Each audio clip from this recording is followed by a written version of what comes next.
నమస్తే. సామాన్యుడి చేతిలో సామాజిక అస్త్రం నెంబర్ 1 న్యూస్కి స్వాగతం. నేను రవీంద్ర. ఆంధ్రప్రదేశ్లో తెలుగుదేశం పార్టీలో ఏం జరుగుతుంది?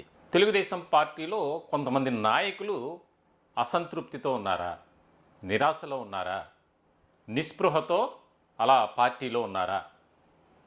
అవును అనే సమాధానం బాగా వినిపిస్తుంది.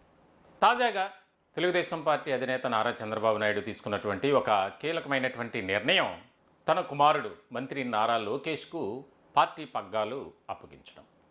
ఇలాంటి తరుణంలో ఉన్నటువంటి వారు ఎవరైతే పార్టీలో సీనియర్లుగా ఉన్నారో వారిలో కొంతమందికి మొండి చెయ్యి, అంటే ఎలాంటి పదవులు ఇవ్వకుండా పక్కన పెట్టారు. ఉన్నటువంటి వారు అంటే మంత్రులుగా ఉన్నటువంటి వారికి అవకాశాలు కల్పించారు. ఎమ్మెల్యేలుగా ఉన్నటువంటి వారికి, ఎమ్మెల్సీలుగా ఉన్నటువంటి వారికి, ఇతర పదవుల్లో ఉన్నటువంటి వారికి జాతీయ పాలిట్ బ్యూరోలో కానీ రాష్ట్ర కమిటీలో కానీ అవకాశం కల్పించినటువంటి చంద్రబాబు నాయుడు కొంతమందిని మాత్రం పక్కన పెట్టారు. ఎందుకు? వారి సేవలు అవసరం లేదా పార్టీకి, లేదా వారి వయస్సు మీద పడుతున్నటువంటి తరుణంలో ఇంక పార్టీ వారిని వద్దనుకుంటుందా? ఈ రకమైనటువంటి చర్చ జోరుగా సాగుతుంది. ఇలాంటి క్రమంలో ఎవరైతే పార్టీలో అసంతృప్తిగా ఉన్నటువంటి నేతలు ఉన్నారో వారికి కొంతమంది నాయకులు సపోర్ట్గా నిలిచారు. దీనికి సంబంధించి రాబోయే రోజుల్లో ఆల్టర్నేటివ్ అనేది వెతుక్కోబోతున్నారు అనే చర్చ జోరుగా వినిపిస్తుంది. ఇటు తెలుగుదేశం పార్టీలోనూ అలాగే రాష్ట్ర రాజకీయ వర్గాల్లో మరి ముఖ్యంగా పొలిటికల్ ఎక్స్పర్ట్స్ దీనికి సంబంధించి భిన్నమైనటువంటి రీతిలో చర్చించుకుంటారు.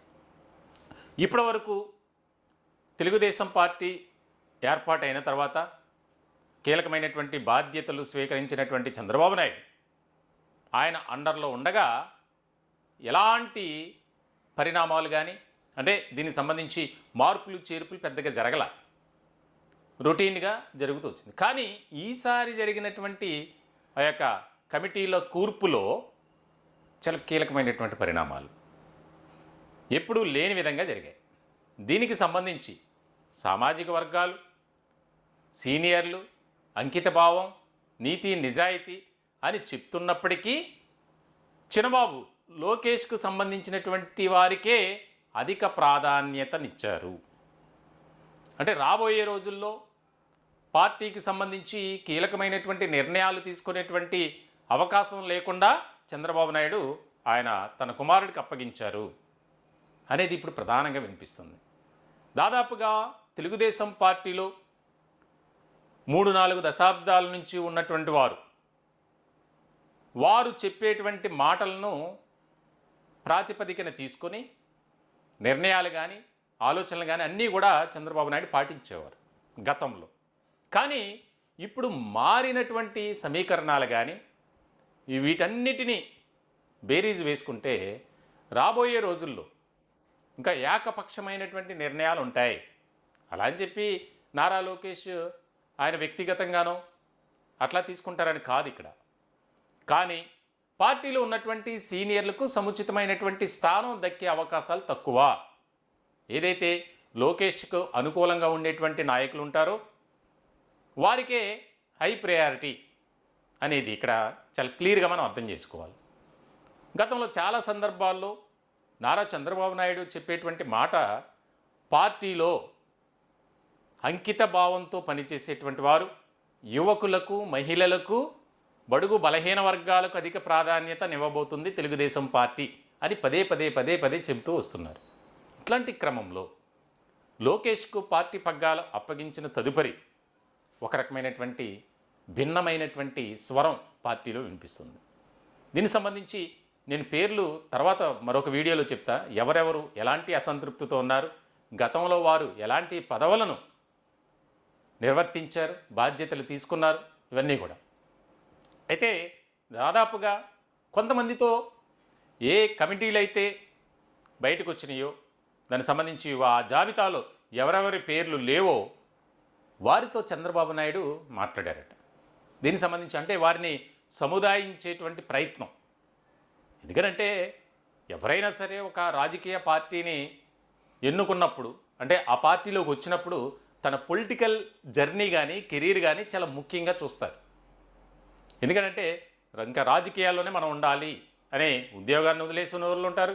అలాగే వ్యాపారాలను, ఆయా వ్యాపకాలను, కార్యకలాపాలను పక్కన పెట్టి ప్రజాసేవలో నిమగ్నం అవ్వాలి, ఒక ప్రజాప్రతినిధిగా, ఒక నాయకుడిగా మనం తయారు కావాలి అని ఒక మంచి ఆలోచనతో వచ్చేవాళ్ళు ఉంటారు. ఇంకొంతమంది గురించి చెప్పగల వారి వ్యాపారాలను కాపాడుకోవడానికి, వారి నేర సామ్రాజ్యాన్ని విస్తరింపజేసి వారి మీదకి ఎలాంటి ప్రతికూలమైనటువంటి పరిస్థితులు రాకుండా ఉండేందుకు పొలిటికల్ లీడర్లుగా చలామణి వారు చాలామంది ఉన్నారు. ఇట్లాంటి సందర్భంలో తెలుగుదేశం పార్టీలో ప్రస్తుతం నెలకొన్నటువంటి పరిస్థితులు ఏవైతే ఉన్నాయో వాటిపై భిన్నమైనటువంటి చర్చ జరుగుతుంది. మరి ఇప్పటికే కూటమిలో తెలుగుదేశం పార్టీ చాలా బలంగా ఉంది. మరి ఈ బలమైనటువంటి తెలుగుదేశం పార్టీని ముందుకు తీసుకువెళ్ళాలి రాబోయే రోజుల్లో.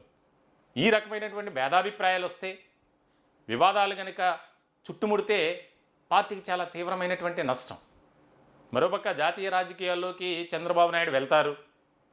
ఆయన ఎన్డీఏ కన్వీనర్గా గతంలో ఏ రకంగా అయితే కీలకమైనటువంటి బాధ్యతలు నిర్వర్తించారో ఇప్పుడు కూడా అదే రకమైనటువంటి ఆయన వెళ్ళబోతున్నారు అనేది వినిపిస్తుంది.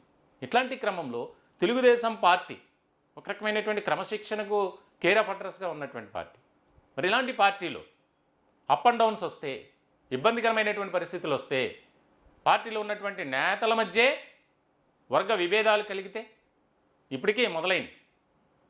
ఉదాహరణకు చెప్తే కనుక మనం చూస్తే విజయవాడ ఎంపీ అలాగే తిరువూరు ఎమ్మెల్యే వ్యవహారానికి సంబంధించి అది ఇప్పటికి కూడా అలా కంటిన్యూ అవుతుంది. దీనికి సంబంధించి మరి ఇటువంటి ఇంకెన్ని బయటపడతాయి? వీటన్నిటినీ ఎక్కడికక్కడ సరి చేసుకుంటూ పార్టీని ముందుకు నడిపించుకుంటూ పార్టీలో ఉన్నటువంటి కేడర్కు ఒక మనోనిబ్బరాన్ని కలుగు చేస్తూ ముందుకు వెళ్ళాలి.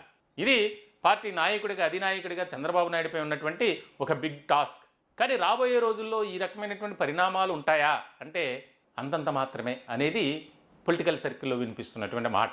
మొత్తానికైతే మరి వీటన్నిటినీ ఓవర్కమ్ చేస్తూ నారా చంద్రబాబు నాయుడు ఏ విధంగా ముందుకు వెళ్తారు, ఎలాంటి నిర్ణయాలు తీసుకుంటారు అనేది చాలా కీలకమైనటువంటి పరిణామం. ఈ టాపిక్పై మీ విలువైనటువంటి అభిప్రాయాలు కామెంట్ రూపంలో తెలియజేయండి. దయచేసి మా ఛానల్ని సబ్స్క్రైబ్ చేసుకోండి. Thank you.